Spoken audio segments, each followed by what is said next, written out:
Hello guys, मैं आपका नाम स्वागत करता हूं अपनी एक और नई वीडियो में। तो गाइस, आज की वीडियो बहुत ही स्पेशल होने वाली है। इस वीडियो में शमशान काली के बारे में बताया गया है और एक चीज़ और, जैसे लोगों के ऊपर माताएं आ जाती हैं, अगर वो माताएं आती हैं तो वो रियल में ही माता होती हैं या कुछ और होता है, अगर वो माता नहीं होती तो क्या होता है, ऐसा क्या है। इस वीडियो को लास्ट तक देखना और देखना, बहुत ही अच्छी जानकारी दी गई है। और ये जो वीडियो है TR 1 से ली गई है। इसका ओरिजिनल लिंक मैं आपको डिस्क्रिप्शन में डाल के दे दूँगा, वहाँ से आप ये वीडियो पूरी देख सकते हैं। चलिए अभी वीडियो का स्टार्ट करते हैं। जैसे शमशान काली को बहुत लोग सिद्ध करते हैं।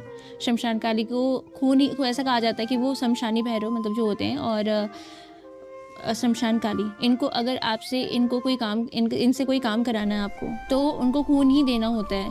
तो क्या बहुत से लोग हैं ऐसे जो डायन विद्या सीखती हैं, जो भी औरतें। मैम पहले थोड़ा सा एक्सप्लेन करो शमशान काली क्या काम करती है। नेगेटिविटी मतलब लोग इसको किस लिए जो है वो सिद्ध करते हैं। कोई भी देवी देवता कभी भी गलत काम नहीं करते।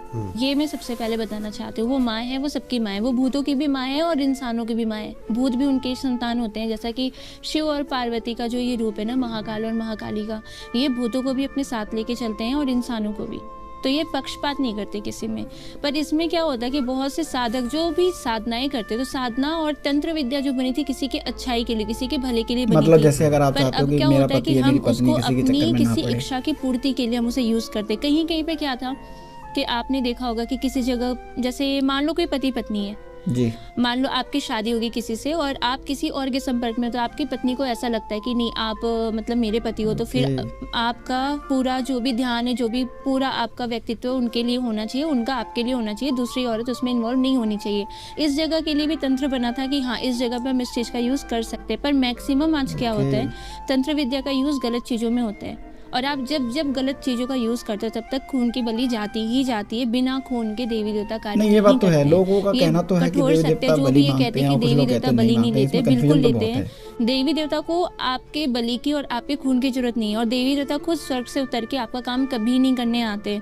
उनकी जो भी योगिनियाँ होती है, यक्षिणियाँ होती है, सेविकाएं होती हैं उनकी, वो ही कार्य करती है। ठीक है, आप किसी शक्ति को सिद्ध कर रहे हो, किसी शक्ति की साधना कर रहे हो, तो वो शक्ति को आप जब बुलाओगे ना, तो वो ऑर्डर देती है अपनी सेविकाओं को कि आपको जाना और आपको काम करना है। कोई भी देवी देवता आपके लिए काम करने के लिए स्वर्ग से नहीं उतर के आ सकते। और वो एक है, वो बार बार हर जगह नहीं जा सकते। इसीलिए कहा जाता है कि उनकी बहुत सी योगिनियाँ हैं, बहुत सी यक्षिणियाँ जो हर शमशान में आपको मिलेंगी। बहुत से लोग प्रेत सिद्ध करते, क्योंकि बहुत से लोग देवी देवता तक नहीं पहुँच पाते, क्योंकि देवी देवता को सिद्ध करने के लिए एक जो टाइम पीरियड होता है वो 12 साल का होता है। तभी आप मैच्योर हो सकते हो, उससे पहले आप मैच्योर नहीं हो सकते हो। तंत्र में साधना में भले ही आपको शक्ति प्रदान हो जाती है, लेकिन एक जो साधना का शॉर्ट टाइम पीरियड देखा जाए तो शॉर्ट टाइम पीरियड ही 12 साल का होता है। तो इसमें शमशान काली के लिए जो कहते हैं कि वो गलत कार्य करती है या फिर शमशान काली छोड़ दी गई घर में, तो ये बहुत ही गलत बात है। वहाँ पे जो भी शक्तियाँ होती है, जो मसान होता है, उसे हम किसी का भी क्लोन तैयार करके भेज सकते हैं। हम चाहे तो उसे, अगर मैं भैरव की साधिका हूँ तो मैं बाबा भैरव का रूप दे करके उसको भेज सकते हैं और उसको ये कहूँगी कि 10-12 प्रेत अपने साथ लेके जाना है और तुमको इनके घर में ये कार्य करना है। इसे कहते हैं चौकी छोड़ना, घात छोड़ना, मुठ छोड़ना, जो भी चीज़ें होती हैं। तो इसमें देवी देवताओं के क्लोन बनाए जाते हैं। उस प्रेत को उनकी तरह तैयार किया जाता है। कहा जाता है उन प्रेतों को कि तुम भैरव के समकक्ष हो, भैरव के बराबर तुम्हारे पास शक्तियाँ हैं। तो वो कहते हैं ना कि किसी का मनोबल बढ़ाना है तो उसे बढ़ा चढ़ा के बोलो, तो वो उस तरीके से अपने आप को मानने शुरू कर देता है। यहाँ पे बाबा भैरव की कोई भूमिका नहीं होती कि वो किसी के घर में जा करके परेशान करें, या माता काली को छोड़ दिया गया तो वो जाके किसी को परेशान करनी है। यहाँ पे उन जो भूत प्रेत होते हैं शमशान में, वो काम करते हैं, वो उनको ही काली और भैरव का रूप दिया जाता है चलाने के लिए। और ये कहा जाता है कि तुम्हें माता काली का रूप लेकर के जाना। आप देखोगे बहुत सारे लोगों पे माता काली, शमशान काली का प्रयोग छोड़ दिया जाता है। कुछ टोटके वगैरह की चीजें मिलती हैं, उनके घर में बहुत परेशानियां चलती हैं और कुछ टाइम बाद उसी परिवार में माता काली की सवारी भी आना शुरू हो जाती है। ये हमेशा आप देखोगे। मैक्सिमम जो, मुझे किसी से कोई प्रॉब्लम नहीं है, लेकिन मैक्सिमम जो चौकियाँ लगती है ना, उस पे मैक्सिमम लोग जो हैं जिनके ऊपर सवारियाँ आती है, वो तंत्र से कहीं ना कहीं हमेशा से पीड़ित रहे होंगे, तभी उनके ऊपर सवारी आती है। सवारी के लिए कुछ मंत्र वगैरह भी होते हैं, कुछ साधनाएं भी होती है, जिसको साध करके, जिसको जप करके आप माता की सवारी लेते हो अपने शरीर पे। इसके मंत्र भी हैं। माता आपको 41वें दिन दर्शन भी देंगी और उसके बाद वो जब बुलाओगे आप, तो वो सवारी रूप में आएंगी, काम करके चली जाएंगी। 41 दिन का प्रोसेस है। 41 दिन का प्रोसेस होता है। लेकिन उनकी योगिनियाँ आती है, माता थोड़ी ना आती है। माता नहीं होती। लेकिन मैंने सुना वो भी मतलब जैसे किसी के ऊपर माता आ रही है या फिर भैरव आ रहे हैं, तो मैंने सुना सिर्फ एक परछाई आती है उनके ऊपर, एक अंश मात्र आता है। हाँ, मैं आपको पूरा बताती हूँ। अब जैसे कि ये हमारा शरीर है, तो एक शरीर केवल एक आत्मा के लिए बना होता है, ठीक है। और अगर किसी के ऊपर सच्ची सवारी भी हो रही है तो माता के एक जो धूल का कण जो हम अपनी आंखों से भी नहीं देख सकते, बस उतनी सी शक्ति किसी को मिलती है। और ये बताया गया कि मतलब 1,00,000 लोगों में 2 लोगों के ऊपर माता की सच्ची सवारी आती है, बिल्कुल आती है। और वो सवारी हमारे शरीर में नहीं आती, हमारे ऑरा मंडल में आती है, ठीक है। माता की वो छाया पड़ रही है, आपने सुना होगा, बहुत से लोग अपनी भाषा में भी कहते हैं कि माता की छाया है इस पे। सही बात तो है। वो छाया ही जब पड़ती है ना, तो वो छाया ही इंसान नहीं झेल पाता, तो वो शक्ति को कोई क्या झेलेगा। वो इतने से कण की छाया अगर पड़ जाती किसी के ऑरा मंडल पे, जब पड़ जाती है तो इंसान अपना आपा खो देता है और सिर हिलाता है। सिर क्यों हिलाता है? क्योंकि हमारी सारी ऊर्जा यहीं से आती है, सारी जो भी है हमारा जो चक्र है ओके। ऊर्जा ये यहीं से आती है। यहीं तक रहेगी ऊर्जा, उसके नीचे नहीं आती नीचे नहीं, शरीर में, गंदा कभी होता है भी उसके नीचे सब कुछ, अशुद्धि मानी अशुद्धि। जाती है। ओके। तो जब वो उतना छोटे से कण का जब थोड़ा सा प्रभाव पड़ता है शरीर पे, तो इंसान अपना आपा खो देता है। शक्ति जो बोलना चाहेगी वो इंसान वो बोलेगा, जो करना चाहेगी, जिस भाषा में बोलना चाहेगी, जो भाषा आपको आती है। क्योंकि शक्ति तो जो बोलवाना चाहती है आप वो बोल दोगे, चाहे आपको कोई भी भाषा आती हो। शक्ति को भाषा से उससे कोई भी मतलब नहीं अब है। मैंने कहा कि अशुद्धि होती है नीचे, तो लोग कहेंगे कि माता कामाख्या भी तो है, अशुद्धि कैसे हो गई फिर? माता कामाख्या का भी तंत्र में बहुत महत्व है ना। तो मैंने कहा कि नीचे का भाग अशुद्ध होता है, ठीक है। तो वो कहेंगे कि ऐसा कैसे हो गया, है ना। तो ऐसा नहीं है, कुछ शक्तियाँ जो होती हैं तो वो सर तक ही रहेंगी। एनर्जी कामाख्या माता की हो या किसी भी माता की हो, वो एनर्जी सर तक ही आएगी, इससे नीचे नहीं जाती कोई भी शक्ति। और यहीं पे हमारा सहस्त्र चक्र होता है, इसी से वो कंट्रोल करती है, मतलब हमको हिप्नोटाइज कर देती है वो। और जैसे वो कहेंगी फिर वैसे ही करता है इंसान सवारी में। ओके।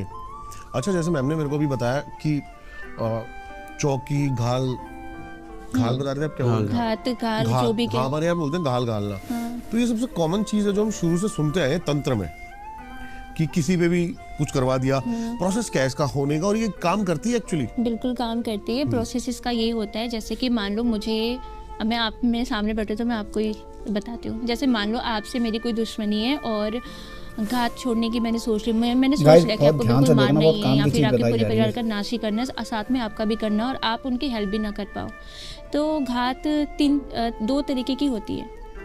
एक तो होती है कि 3 दिन में इंसान की जान ले लेती है, एक होती है कि 6 महीने में जान लेती है, और एक होती है कि वो चलती ही रहेगी, आपका परिवार बर्बाद होता ही रहेगा, ठीक ही नहीं होगा, ठीक ही नहीं होगा। आप वो परेशानी देखते देखते अपनी पूरी उम्र काट दोगे, घूमते घूमते जगह जगह, लेकिन वो चीज़ सही नहीं होगी। तो ये 3 तरीके की ये पूरी प्रक्रिया होती है। तो इसमें क्या होता है कि अगर मेरे पास फ़ोटो ही है, नाम है, जगह एड्रेस है आपका, इस 3 जगह से ही काम, इस 3 चीज़ों से भी काम हो जाता है। तो ये क्रिया शमशान में होती है।